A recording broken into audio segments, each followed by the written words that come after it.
뉴스야 시작합니다. 정치부 황정민 기자 나와 있습니다. 첫 번째 물음표 볼까요? 네, 첫 번째 물음표는 도어 스태핑이 무덤입니다.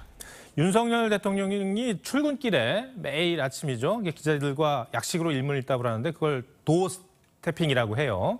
근데 무덤이란 말은 또 뭡니까? 네, 민주당 윤건영 의원이 한 주장입니다. 내세울 것 없는 용산 비서실이 홍보에만 열을 올린다. 스스로 판 자기 무덤이 될 수 있다. 이렇게 말했습니다. 단답형이나 주절주절 답변을 할 수 있어서 큰 사고를 예견하고 있다. 일일 일실현 제조기가 될 수 있다. 이렇게 나름 권고라면서 지적을 했는데 상당히 가시가 돋쳐 있죠. 네, 글쎄요. 그 대통령이 기자들과 대화하는 걸 부정적으로 볼 여지가 있나 싶어요. 제 입장에서는. 그건 그렇고. 그러니까 아무래도 과거 후보 시절에 했던 말실수를 떠올리는 것 같아요. 네, 마침 박지원 전 국정원장도 비슷한 경고를 했습니다. DJ도 각국 정상과 통화할 땐 외교부나 비서실이 써준 원고를 그대로 읽었다면서 원고를 안 읽으면 사고가 난다고 주장했습니다. 앞으로 두고 보세요. 반드시 거기에서 윤석열 대통령이 큰 실수를 하게 될 것이다. 근데 현장 기자들 반응은 어떻습니까? 기자들 입장에선 소통을 자주 하겠다는 대통령을 마다할 이유는 없습니다. 네. 지난 정부 때는 대통령이 적극적인 소통을 약속하고도 지키지 않는 경우가 많았죠. 매일 아침 청와대 대변인이 브리핑을 하고 여기서 거론된 현안들이 청와대 관계자 발로 기사화되곤 했습니다. 그래서 일반 국민들은 이게 누구 뜻인지 좀 애매하게 다가온 측면도 적지 않았고요. 하지만 현 정부에서는 대통령이 직접 현안에 대해 설명하면서 오해나 곡해의 여지가 줄어든 건 분명해 보입니다. 박지원 전 원장은 국가 정상 간 통화 등을 언급했는데 윤 대통령도 현재 외교적인 부분에 대해선 가급적 답변을 자제하고 있어서 다소 핀트가 맞진 않습니다. 취임 후에 지금까지 몇 번이나 도어 스태핑을 했죠? 총 17차례 했습니다. 17차례. 앞으로도 계속 할 테고요. 근데 정말로 좀 문제가 될 부분은 없을까요? 대통령의 말 한마디가 갖고 있는 파급력을 감안하면 생각해 볼 부분도 물론 있습니다. 대통령이 너무 세부적인 것까지 언급하게 되면 정부 조직이 움직일 수 있는 범위가 그만큼 좁혀질 수 있을 겁니다. 그래서 윤 대통령의 발언도 여지를 남기는 경우가 적지 않습니다. 하지만 현안에 대한 솔직한 감정이 그대로 드러나는 경우가 있어서 논란으로 이어지기도 합니다. 과거에 민변 출신들이 아주 도배를 하지 않았습니까? 민주당 정부 때는 안 했습니까? 네. 첫 번째 물음표 정리해 볼까요? 네, 첫 번째 물음표 도어 스태핑이 무덤의 느낌표는 이제는 안 하는 게 무덤으로 정했습니다. 네. 출퇴근길에 시민과 소주 한잔하고 무등산, 팔공산에서 산행도 함께 하겠다고 공약했던 사람이 바로 문재인 전 대통령입니다. 이런 소통 행보를 어찌 보면 윤 대통령이 도어 스태핑으로 실천하고 있는 건데 무조건 부정적으로 보는 것도 공감을 얻기는 어려워 보입니다.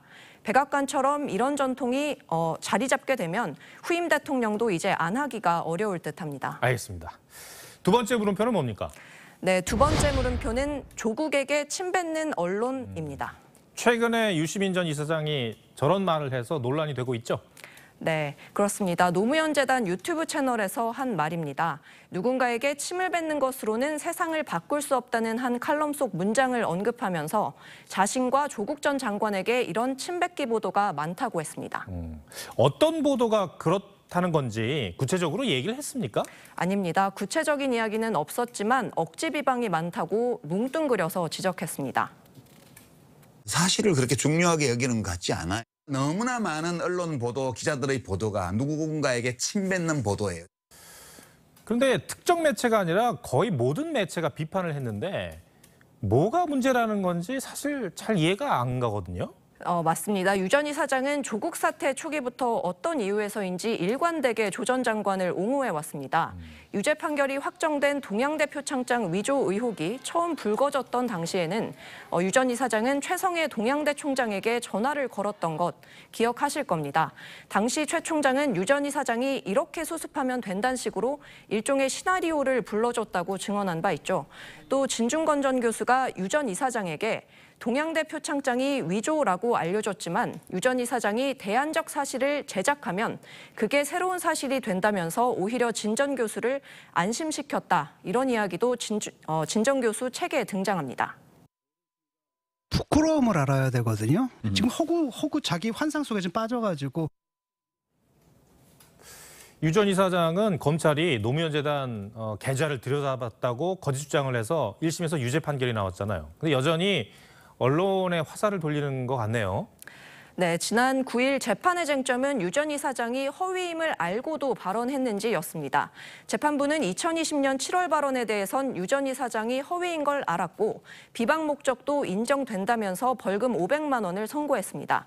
또 여론을 왜곡할 수 있다는 점에서 죄질이 좋지 않다고 지적했습니다. 이런 유 전 이사장의 행보가 민주당의 연이은 선거 패배에도 영향을 미쳤다고 볼 수 있지 않습니까? 네, 한겨레 신문이 6일 지방선거 이후 전문가들을 상대로 민주당 패배 요인을 물었는데요. 가장 큰 원인이 조국 사태로 꼽혔습니다. 조국 사태를 더 키운 게 유 전 이사장의 입이라고 볼 수 있는데 진중권 전 교수는 민주당에 유 전 이사장과 같은 스피커들을 정리해야 한다고 조언했습니다. 네. 두 번째 물음표도 정리해 볼까요? 네, 두 번째 물음표 조국에게 침뱉는 언론의 느낌표는 곡하가세도 이 정도면 병으로 하겠습니다. 유 전 이사장은 진보 진영의 여론 형성에 큰 영향력이 있는 인사로 꼽히죠.